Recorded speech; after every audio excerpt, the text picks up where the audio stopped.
नमस्कार दोस्तों, स्वागत है आप सभी का हमारे इस चैनल गरुड़ धर्मार्थ पर। दोस्तों, अगर आप भी अपनी लाइफ में कुछ नया सीखने की चाह रखते हैं तो इस चैनल को अभी सब्सक्राइब कर लें। माँ भगवती दुर्गा की कृपा आपके पूरे परिवार पर सदा सर्वदा बनी रहे। दोस्तों, आज की वीडियो आप सभी के लिए, हम सभी के लिए बहुत महत्वपूर्ण है।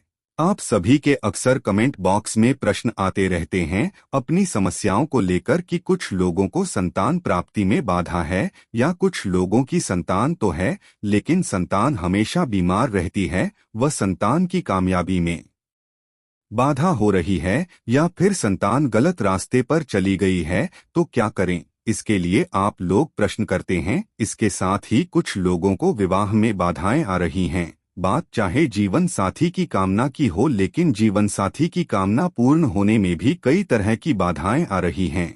तो इस बारे में भी आप लोगों के प्रश्न आते हैं, और धन से संबंधित समस्याओं के लिए भी प्रश्न आते हैं कि धन का अभाव है, धन आता है लेकिन टिकता नहीं है, कर्ज से घिरे हुए हैं, क्या करें। व्यापार और नौकरी में समस्या है तो क्या करें, भाग्य का साथ नहीं मिलता है। यह प्रश्न बहुत अधिक आता है कि भाग्य का साथ नहीं मिलता है। हम बहुत कुछ कर रहे हैं, पूजा पाठ भी करते हैं, व मंत्र जप भी करते हैं।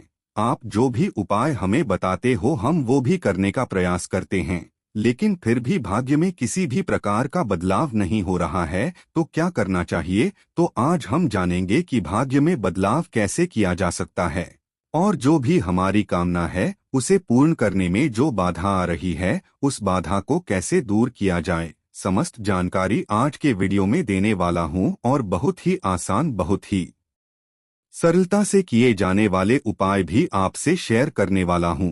लेकिन हाँ, एक रिक्वेस्ट अवश्य है कि जब भी आप कोई भी उपाय करते हैं मन में पूरी श्रद्धा भावना से उपाय करें। और दूसरी चीज की जब भी हम कोई उपाय करते हैं, छोटे छोटे जो हम रेगुलर, जो मैं आपको उपाय बताता रहती हूँ, चाहे धन प्राप्ति के लिए, विवाह के लिए, या संतान प्राप्ति के लिए, या और भी जीवन की जो समस्याएं होती हैं उनसे निपटने के लिए जो हम उपाय करते हैं, उसका लाभ हमें बहुत शीघ्र प्राप्त नहीं होता है। बहुत शीघ्र से मतलब कि हम एक बार उपाय करें और हम ये सोचें कि तुरंत हमें अगली बार उसका फल प्राप्त हो जाएगा। देखिए, इतना आसान नहीं होता। इस धराधाम पर जो भी मनुष्य आया है, जो भी जीव आया है, अपने प्रारब्ध का फल भोगने आते हैं।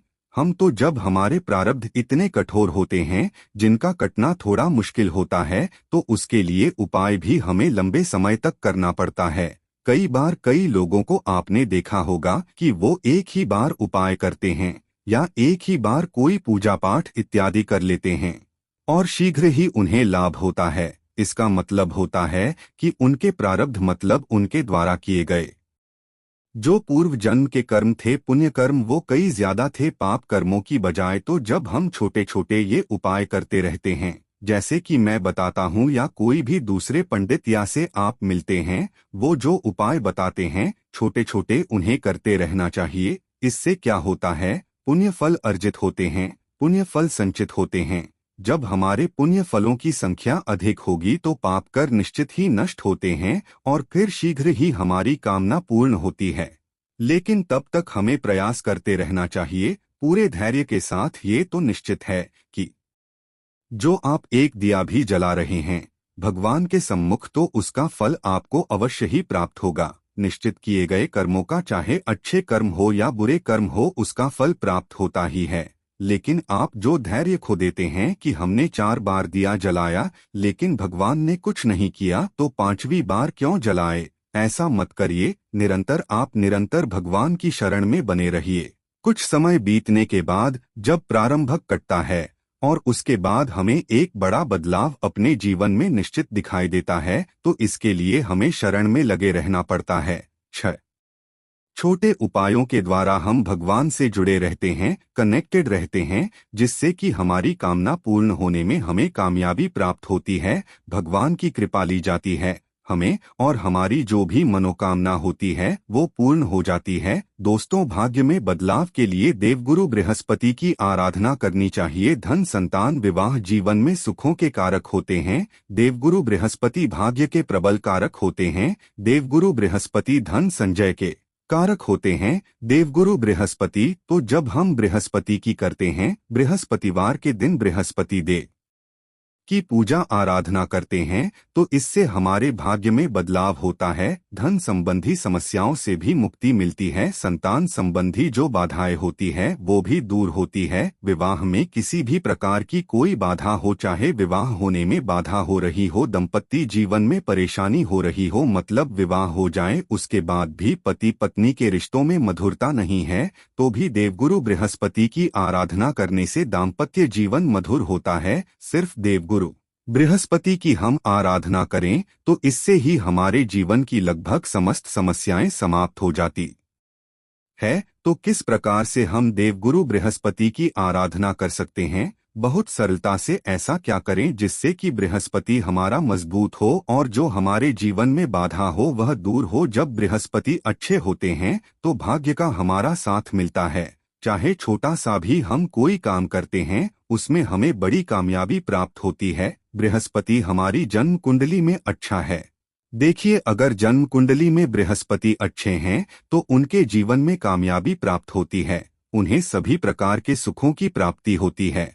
और अगर हमारे देवगुरु बृहस्पति कमजोर है जन्म कुंडली में, तभी इस प्रकार की बाधाएं आती है। तो इसके लिए क्या करना चाहिए? सप्ताह का सबसे शुभ दिन माना जाता है दोस्तों गुरुवार का दिन, बृहस्पतिवार का दिन, और बृहस्पतिवार के दिन बृहस्पति देव की पूजा की जाती है। जन्म के सर्वाधिक शुभ ग्रह माने देव गुरु बृहस्पति, तो गुरुवार के दिन इनकी आराधना करें तो शीघ्र ही हमारे जीवन से समस्याएं दूर हो जाती है।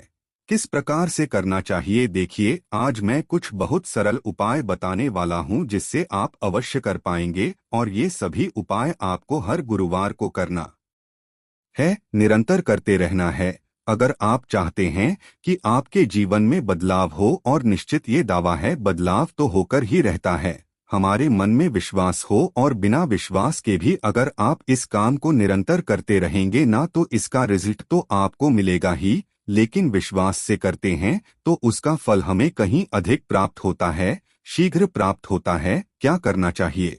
देखिए, गुरुवार के दिन केले के वृक्ष की पूजा करना, केले के पौधे की पूजा करना सबसे श्रेष्ठ होता है। तो केले के पेड़ में आपको जैसे कि सुबह के समय स्नान इत्यादि करने के बाद केले की जड़ में थोड़ा सा जल अर्पित करें।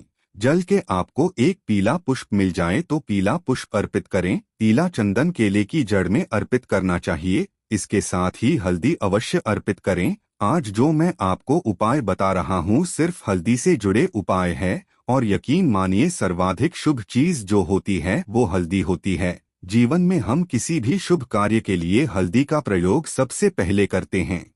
तो आज की वीडियो जीवन में शुभता लाने वाली है। किसी प्रकार की आपकी समस्या हो, उस समस्या से छुटकारा दिलाने वाली है, क्योंकि हम सभी शुभ चीजों का प्रयोग एक ही शुभ दिन में कर रहे हैं। जैसे कि सर्वाधिक शुभ दिन गुरुवार, सर्वाधिक शुभ ग्रह बृहस्पति, और सर्वाधिक शुभ चीज हल्दी, जिसका प्रयोग हम करेंगे और जीवन को शुभ बनाएंगे। तो कैसे करेंगे? केले के पेड़ में आपको हर गुरुवार को हल्दी अवश्य अर्पित करना है, मतलब जल अर्पित कीजिए, पुष्प अर्पित कीजिए, पीला चंदन अर्पित कीजिए। इसके ही थोड़ी सी हल्दी केले की जड़ में अर्पित कीजिए। हल्दी का पाउडर रखिए और केले की जड़ में अर्पित कीजिए। वहां शुद्ध घी का दीपक जलाकर प्रार्थना कीजिए बृहस्पति देव से, भगवान श्री विष्णु से आपके जीवन में जो भी समस्याएं हैं उस समस्या से मुक्ति पाने के लिए प्रार्थना कीजिए। इसके साथ ही केले के पेड़ की आप परिक्रमा कर सकते हैं। 4 परिक्रमा कर सकते हैं, समय हो तो परिक्रमा कर सकते हैं। अच्छा, कई लोगों के प्रश्न आते हैं, परिक्रमा करने की जगह नहीं है। जहां पर भी पौधा रखा है, चाहे तुलसी का या फिर केले का पौधा या फिर पीपल का पौधा, तो किस प्रकार से परिक्रमा करें? जहां आप खड़े हैं, जहां से आपने जल दिया है, पूर्वाभिमुख होकर हमें जल देना चाहिए।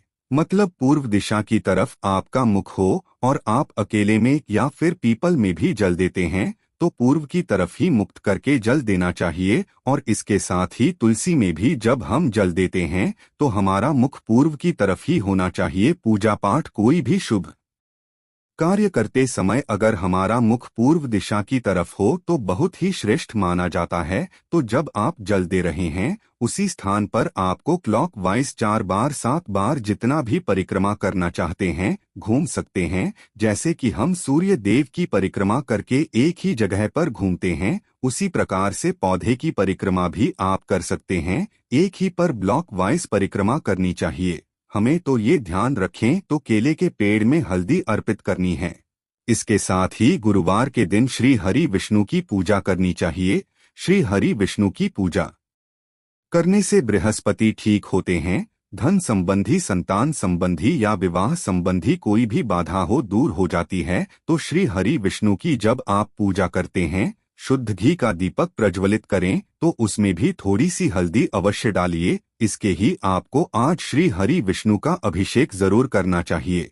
अगर आपके पास मूर्ति है भगवान श्री हरि की तो कोई भी भगवान श्री हरि विष्णु का स्वरूप आपके पास हो, जैसे कि लड्डू गोपाल जी हो, शालिग्राम हो या चतुर्भुज भगवान श्री हरि हो, तो उनको आप अभिषेक कीजिए। तो इसके लिए आपको शुद्ध जल चाहिए, थोड़ा सा गंगा जल चाहिए और आप उसमें थोड़ी सी हल्दी मिला लीजिए, एक चुटकी हल्दी, और इस हल्दी के जल से भगवान श्री हरि विष्णु का अभिषेक कीजिए। ओम नमः वासुदेवाय नमः, ओम नमो भगवते वासुदेवाय नमः। इस मंत्र का उच्चारण निरंतर करती रही है जब तक आप भगवान श्री विष्णु की पूजा कर रहे हैं। और फिर आप इस जल से अभिषेक कीजिए। तुलसी के 5 पत्ते आपको लेने हैं और उन सभी पत्तों पर हल्दी का तिलक लगाना है।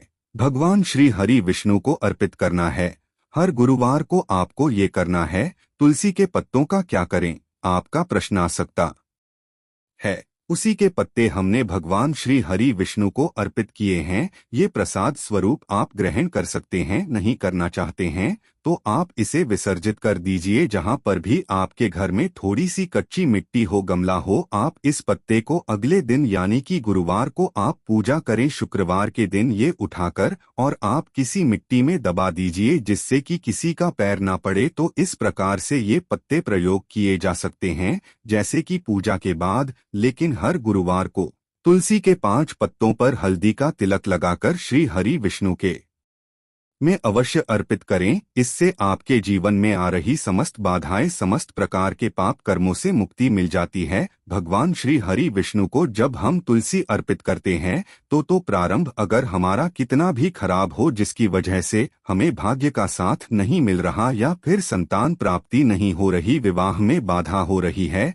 धन का संचय नहीं हो पा रहा, कर्ज में फंसे हैं, कोई भी समस्या हो आपकी, अगर आप हर गुरुवार को तुलसी के 5 पत्ते भगवान श्री हरि विष्णु को इस प्रकार से अर्पित करते हैं पूजा बाद, तो यकीन मानिए बहुत शीघ्र प्रारंभ कट जाता है और शीघ्र ही भाग्योदय होता है। समस्त प्रकार की समस्याओं से मुक्ति मिल जाती है। तो ये आपको हर गुरुवार को अवश्य करना है। अगला जो कार्य जो आपको हर गुरुवार को करना है, तुलसी में जल देना है।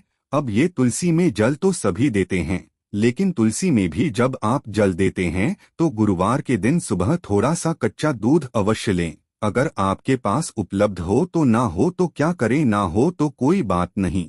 शुद्ध जल भगवान श्री हरि विष्णु को जैसी पूजा किए हैं वैसे ही आप शुद्ध जल से तुलसी को भी सींचे। तुलसी में थोड़ा सा गंगा जल और शुद्ध जल मिलाकर अर्पित करें और थोड़ी सी हल्दी तुलसी की जड़ में भी अवश्य चढ़ाएं। हर जगह आपको हल्दी का प्रयोग इसलिए बता रहा हूं कि जीवन में शुभता आए, बृहस्पति आपका मजबूत हो। देखिए, हर चीज ऐसे ही नहीं समाप्त होती है, हमें उसका कुछ ना कुछ एक ठोस उपाय करना पड़ता है जिससे ग्रह में बल आए। जब ग्रह में बल आता है तो हमारे जीवन में बदलाव होता है। इसलिए आज हल्दी का प्रयोग करें, हर पूजा में करें तो तुलसी में भी जल्द दूर दें। और जल देते हैं तो हल्दी जरूर अर्पित करें। तुलसी में पीला चंदन अर्पित किया जाता है। याद रखें, सिंदूर नहीं लगाया जाता है तुलसी को। तो तुलसी के जब आप पूजा करते हैं आप धूप जलाएं वहां पर, और उसके साथ ही अगरबत्ती जलाकर और तुलसी माँ की पूजा करें सुबह के समय। और उसके बाद आप थोड़ी सी हल्दी जरूर उनको अर्पित करें। पुष्प हो तो पुष्प अर्पित करें। विधि विधान से पूजा करें तुलसी की। तुलसी के पास बैठकर आप चाहें तो नमो भगवते वासुदेवा नमः इस मंत्र का जप कर सकते हैं,